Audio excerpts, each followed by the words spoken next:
Go ahead and open up your Bibles to 1 Kings chapter 6. 1 Kings chapter 6. This is, I tell you, it feels like forever since we were in 1 Kings. I think that, if I correctly have deduced the time and all, but it's been like a month from when we last got going on this. And so I'm excited to be back in this, and then we're talking about Solomon building the temple, and that's an interesting thing, especially when you look at the opulence of it. And so we're going to jump right into it. We've got some application to make at the end, because much like you would assume, there's a lot of details in this, and because there's a lot of details, there's not a lot of things to say in the moment. But let's look at some things together. And by the way, I thought about this last time when I was doing a different sermon. I was like, man, I should have put some pictures in there that were a little bit better, and I tried putting some pictures in this time. They are not to scale. I made them with AI, and so they are not to scale, except one is actually pretty close. But looking at the temple, I just want to give some ideas as to what things look like, and just compared to what the scriptures say. Because I'll have to be honest, in thinking about the temple, I don't oftentimes think about what all was going on in the temple. I've thought a lot about the tabernacle, though, when thinking about what they did in the wilderness, and I've thought a lot about that and looked at the detail of that, and that's pretty interesting. But I've not really thought too much about the temple. I don't know why, but I was kind of even a little bit surprised in my study about everything that goes into this that you'll see here in chapter 6. So let's look at the first thing here, the starting of the timeline. This is verse 1. It says, "And it came to pass in the 480th year after the children of Israel were come out of the land of Egypt, in the 4th year of Solomon's reign over Israel, in the month of Ziv, which is the 2nd month, that he began to build the house of Jehovah." Okay, so this is important because we're going to need to reference back to this at the end of the lesson, because you'll see the end of this timeline, and so that's why we have this. It's a reference. It tells us how long this took, and we see at the end. Let's look at the next part. Let's look at the structure of the temple. This is verses 2 through 10. "And the house which King Solomon built for Jehovah, the length thereof was 60 cubits, and the breadth thereof 20 cubits, and the height thereof 30 cubits. And the porch before the temple of the house 20 cubits, and the length thereof according to the breadth of the house. And 10 cubits was the breadth thereof before the house. And for the house he made windows of fixed lattice work, and against the wall of the house he built stories round about against the walls of the house, round about both of the temple and of the oracle. And he made side chambers round about. The nethermost story was 5 cubits abroad, and the middle was 6 cubits abroad, and the third was 7 cubits abroad. For on the outside he made offsets in the wall of the house round about, that the beams should not have hold in the walls of the house.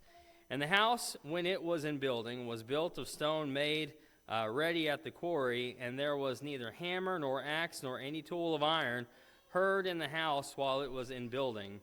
The door for the middle side chambers was in the right side of the house, and they went up by winding stairs into the middle story, and out of the middle into the third.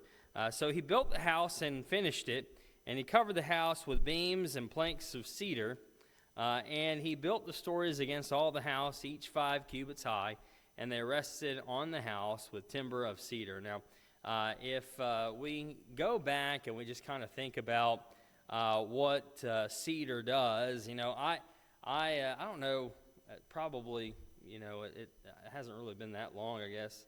Well, I guess it has. I was probably in my early 20s when I realized the importance of cedar. We talked about this a little bit before when the building of David's house. David had a house of cedar, and cedar just repels insects. And so, you don't want a whole lot of insects. I mean, you think about, in particular, people will line their closets with cedar.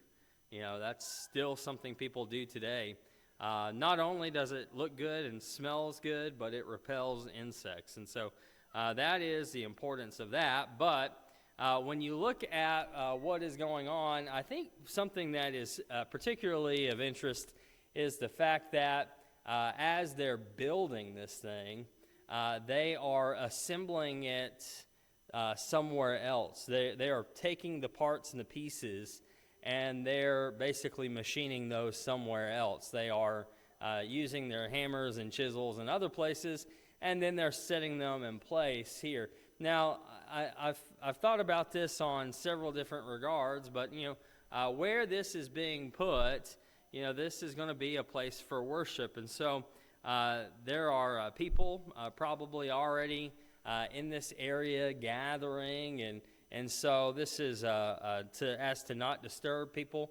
But in particular, I think it is just the idea of being reverent in how everything's being done, being very intentional about how it is put together, and being just very precise. I don't know about you, but we have all these modern day tools, and I use them all the time. I have, in particular, I like my miter saw. I use that one quite a bit. You know what I can do, though, with my miter saw?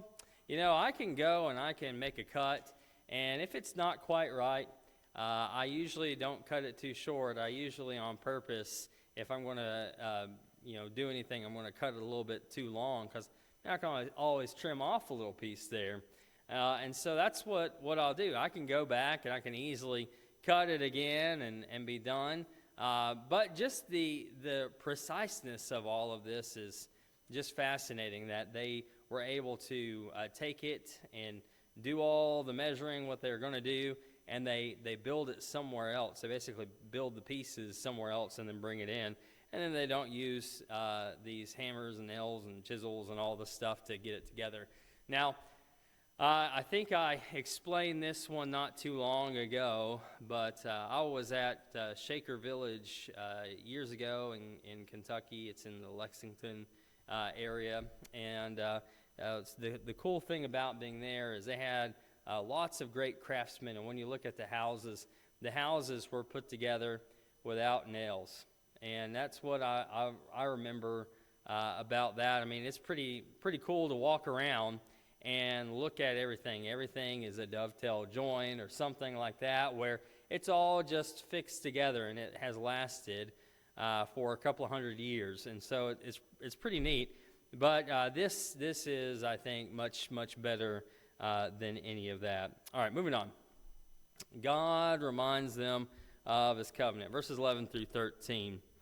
And the word of Jehovah came to Solomon, saying, concerning this house which thou art building, if thou wilt walk my statutes and execute mine ordinances and keep all my commandments to walk in them, then will I establish my word with thee, which I spake unto David thy father, and I will dwell among the children of Israel, and will not forsake my people. Now, this is something that was given to David in 2 Samuel chapter 7. Whenever David wanted to build this house, it was not to be for him, and so this is passed on to Solomon. But as we see it, he has been given this promise that God is going to be with him, and so God gives this same promise to Solomon. Now, I don't know. Some people take this a little kind of weird, because David had already been given this promise, and it was supposed to be that God would not depart from his house. And so I would kind of lean towards this. Some people go, well, he's already promised this, so he can't say anything to Solomon. He's just saying this to reiterate what he's already said. You know what? If God can tell Moses, you know what, let's just kill them all and I'll start back over with you, and everything's going to be fulfilled through Moses, hey, God can do whatever. Now, when you look at this, I think that personally, this is just reiterating the promise and giving Solomon a chance to be faithful. And it could very well be that if Solomon was not faithful, that God would have still been with the house of David in the long run, just not with Solomon. And so I think that makes sense there. Moving on, let's look at the interior details. We'll get into some of this here. So Solomon built the house and finished it, and he built the walls of the house with boards of cedar from the floor of the house into the walls of the ceiling. He covered them, the inside with wood, and he covered the floor of the house with boards of fir.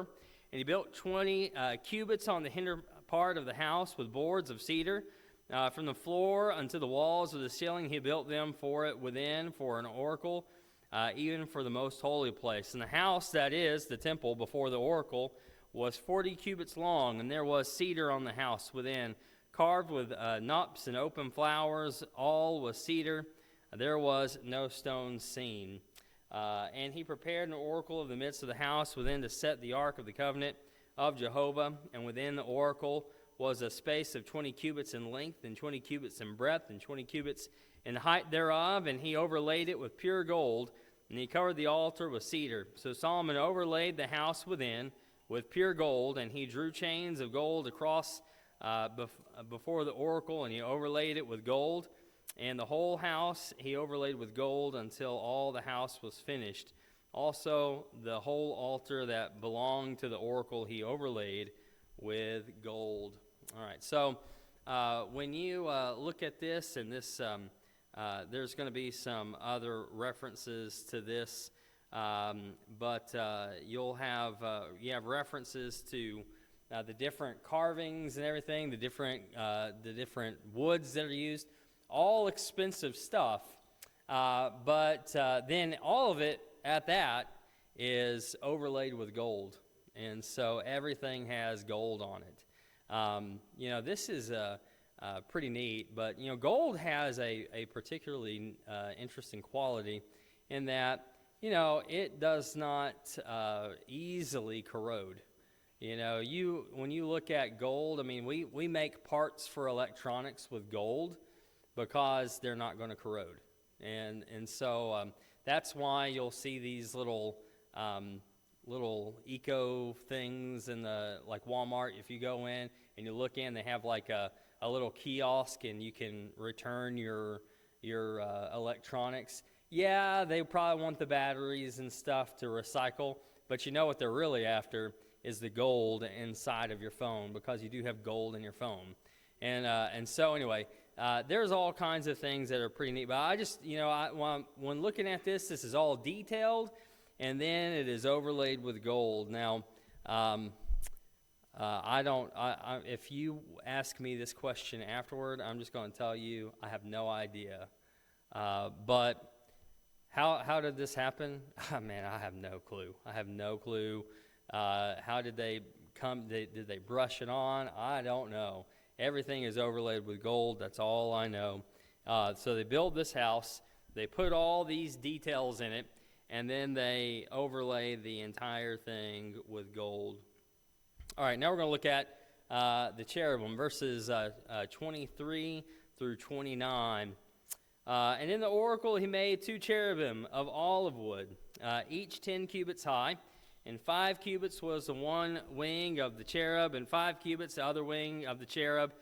From the uttermost part of the one wing unto the uttermost part of the other were 10 cubits. And the other cherub was 10 cubits. Both the cherubim were of one measure and one form. The height of one cherub was 10 cubits, and so was it of the other cherub. And he set the cherubim within the inner house, and the wings of the cherubim were stretched forth, so that the wing of the one touched the wall, one wall, and the wing of the other touched the other wall. And their wings touched one another in the midst of the house. And he overlaid the cherubim with gold, and he carved all the walls of the house round about with the carved figures of cherubim and palm trees and open flowers within and without. Now, as if you were paying attention, you can tell this is not I tried to get it to do different things, and this is about as close as I can get it. Don't worry about AI taking over the world just yet, because it can't get this one right. But it gets it pretty close that you can kind of see what's going on. The wings should be touching, and then also touching the walls. But when you consider this is quite detailed. Now, on the walls, you can see that there are some palm tree figures and some open blossom figures, which we'll use again. And that's what is supposed to be what this is kind of generally supposed to look like. And so you have the cherubim. And there's something else that we're about to get to. We're going to talk a little bit more about this gold overlay. Look at verses 30 through 36. And the floor of the house he overlaid with gold within and without. And for the entrance of the oracle he made doors of olive wood. The lintel and the doorpost were a fifth part of the wall. So he made 2 doors of olive wood, and he carved upon them carvings of cherubim and palm trees and open flowers, and overlaid them with gold. He spread the gold upon the cherubim and upon the palm trees. So also made he for the entrance of the temple doorposts of olive wood out of a 4th part of the wall, and 2 doors of fir wood. The 2 leaves on the one door were folding, and the 2 leaves of the other door were folding. And he carved thereon cherubim and palm trees and open flowers, and he overlaid them with gold fitted upon the graven work. And he built the inner court with 3 courses of hewn stone and a course of cedar beams. Now, probably the most interesting fact of all of this really comes with not only, again, the opulence here. You've got all of this, these things being overlaid with gold, but you've got some aspects of this that I guess you just don't really see when you look at it initially. I mean, I didn't know what it was, and as I was digging into some of the stuff, I found out the importance of olive wood. Now, if you use olive wood when you look at the olive wood, it does not need to be treated, because olive wood is already oily. It is very oily, and so you don't have to do anything to it. It is already oily, so it doesn't have to be treated. If you just sit wood out and it is exposed to any kind of moisture, it will deteriorate. But the olive wood is like our pre-treated wood. It's like that. So I thought that was pretty cool. All right, let's finish this up, and let's get into some application here. Let's think about the completion here of the timeline. Verse 37 and 38. It says, "In the 4th year was the foundation of the house of Jehovah laid in the month of Ziv, and in the 11th year, in the month of Bul, which is the 8th month, was the house finished throughout all the parts thereof, and according to all the fashion of it. So was he 7 years in building it." And so that's the point of all of this. This is, probably pretty close to what it looked like when it was all said and done. But, you're looking at a 7-year period where this is being built. As you can tell, with all the stuff that is being put into it and all of the gold that is being overlaid on it, clearly it's going to take a long time to do all of that. And so 7 years in building it, and now I have an excuse for why I haven't finished all the projects in my house. It just takes a while, right? So you got to be patient. So I hope Autumn can hear this really well in the nursery. But as we go on, let's think about this. Let's think about some of the application here. We've got a few things to mention. Number one is this. This is the reverence and order in worship. I think there's some implications here of this. And in 1 Kings 6 and verse 7, it says, And the house, when it was in building, was built of stone made ready at the quarry, and there was neither hammer nor axe nor any tool of iron head in the house while it was in building. Now, you think about other times in the scriptures where people look at reverence towards God and how that looked in Habakkuk 2 and verse 20. But Jehovah is in his holy temple, let all the earth keep silence before him. And so, whenever it comes down to it, we need to keep ourselves in reverence and in obedience to God. Psalm 89 and verse 7. A God very terrible in the counsel of the holy ones, and to be feared above all them that are round about him. And so you look at God, and God is someone to be reverenced, someone that we need to have a reverential fear. And sometimes people don't really understand that. People go, well, I don't want a God that I'm afraid of, right? If you had a good father and you love your father, were you also afraid of your father a little bit? I mean, yeah. If you had a good father and you did something wrong, what was he going to do? Maybe some of you were in the same boat as some of us that, well, you know what? If you stepped out of line, well, you'd get the belt, or something like that, some kind of punishment. Well, you were afraid of your father, but you loved your father. That fear is a respect. It is a fearful respect, and so that's what we see here. All right, number 2, God's promises and our need for obedience. These things go hand in hand. But look at this passage in 1 Kings 6, 11 through 13. The word of Jehovah came to Solomon, saying, concerning this house which thou art building, if thou wilt walk in my statutes and execute mine ordinances, and keep all my commandments to walk in them, then will I establish my word with thee, which I spake unto David thy father, and I will dwell among the children of Israel, and will not forsake my people Israel. Some other references here to this idea of obedience. In Deuteronomy 28, verses 1 and 2, and it shall come to pass, if thou shalt hearken diligently unto the voice of Jehovah, to observe to do all his commandments, which I command thee this day, that Jehovah thy God will set thee on high above all the nations of the earth, and all these blessings shall come upon thee and overtake thee, if thou shalt hearken unto the voice of Jehovah thy God. In 2 Chronicles 7 and verse 14, if my people who are called by my name shall humble themselves and pray and seek my face and turn from their wicked ways, then will I hear from heaven and will forgive their sin and will heal their land.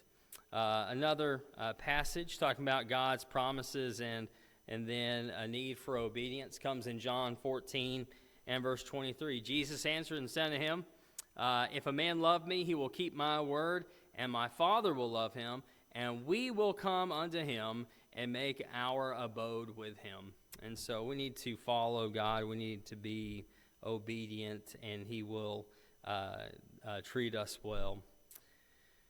In 1 Kings 6 and verse 22, we're going to see the glory of God.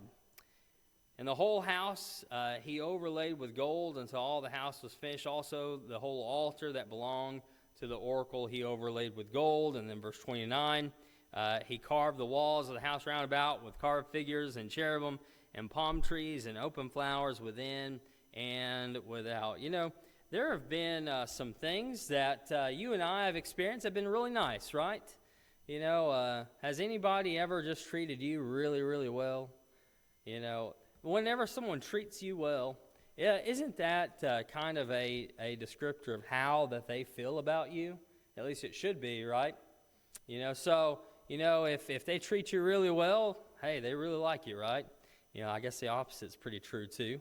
But here, when they're looking at the things for God, they're going above and beyond. They are thinking of everything as the best of the best, not letting anything be turned away. Now, I think about that when it comes to worship. Are we giving it our all when we worship God?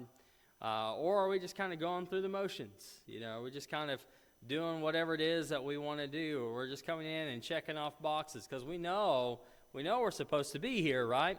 Or is it that we are putting our best foot forward in every aspect? We better be doing that. Psalm 96 and verse 9. Oh, worship Jehovah in holy array. Tremble before him, all the earth.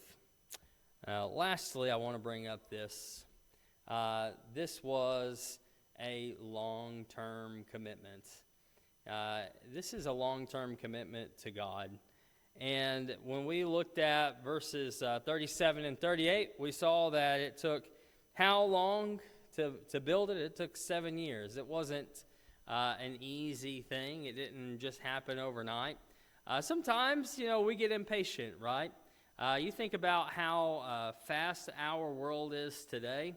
I remember the highlight of the weekend for us would sometimes be, not all the time, but sometimes we would get that special day that we would, on Friday, we'd pull up to a Blockbuster and we would rent a movie.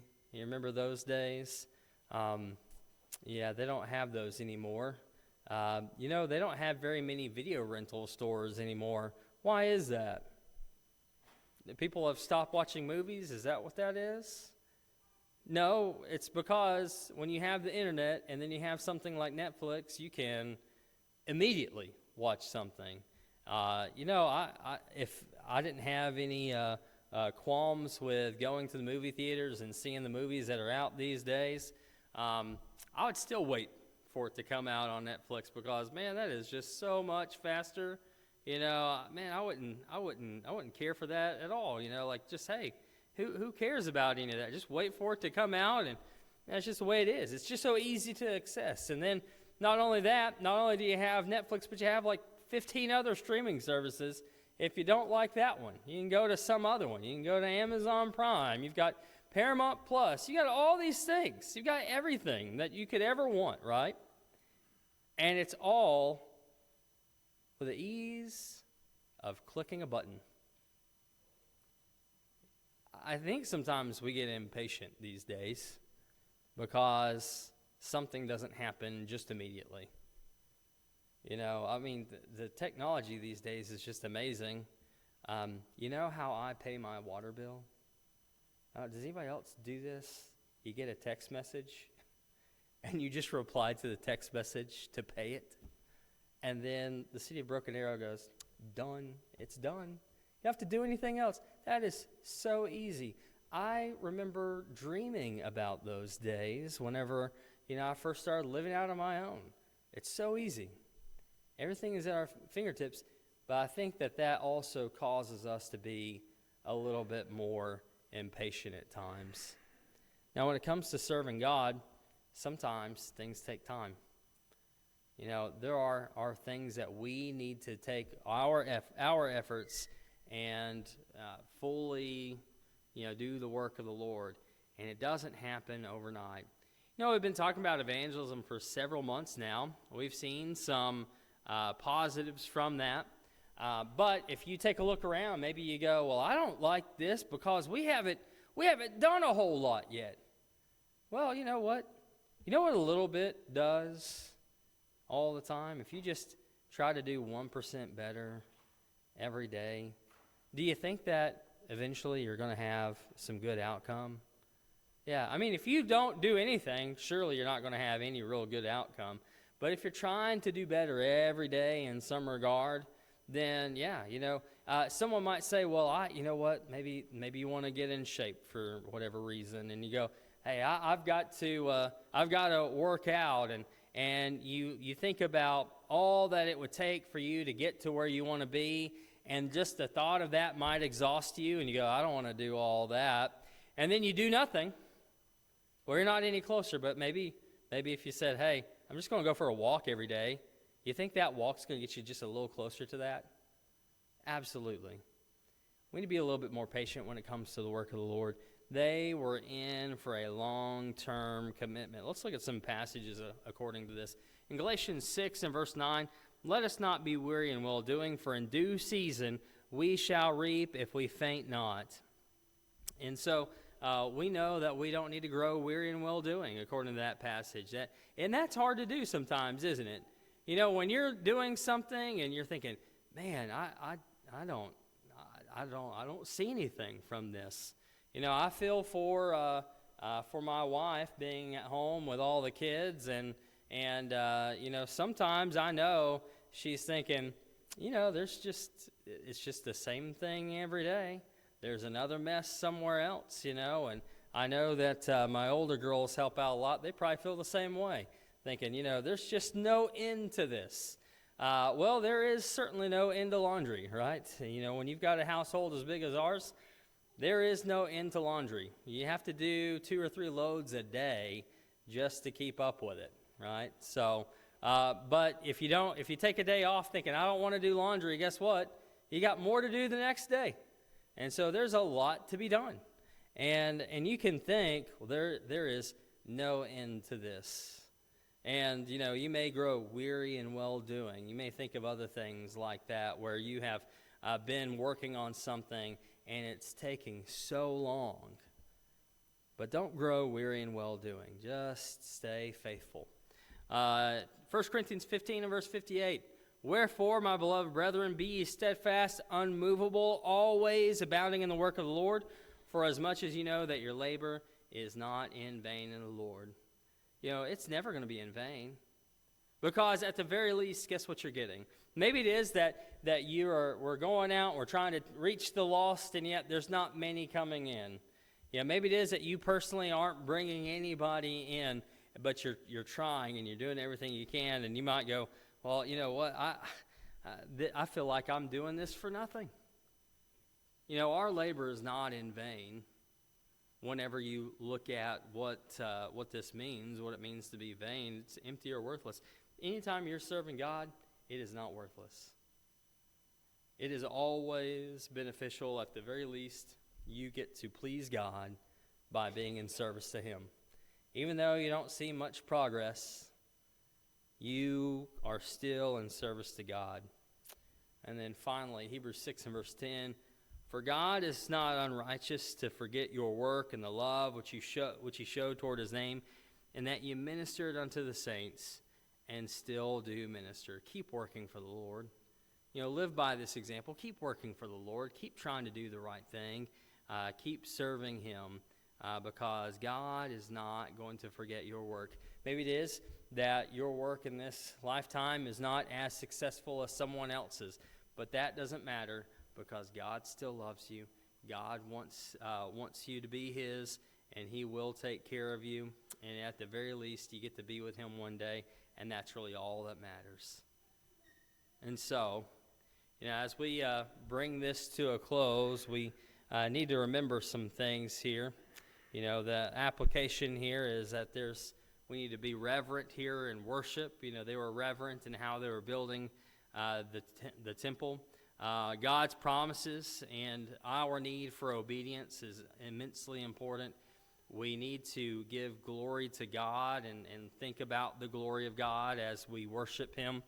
And then finally, we need to have a long-term commitment with God, knowing that, you know, what we're trying to do is we're trying to get to heaven. And we don't know how many years that we have left. If you're younger, you have a lot more years, hopefully. If you're older, maybe you have a few more years, but it doesn't matter how long you've got. You just stay faithful and you continue to work for Him. If there is anybody that is in need of the invitation tonight, you need to become a Christian. We want you to do that tonight. You just need to hear, believe, repent, confess, and be baptized. If you have already done those things and you have not been living faithfully, you need to make things right with God. We'd love to have you come this evening. If you just need some prayers, we'd be glad to do that for you too. If this fits into your needs, please come as we stand and as we sing.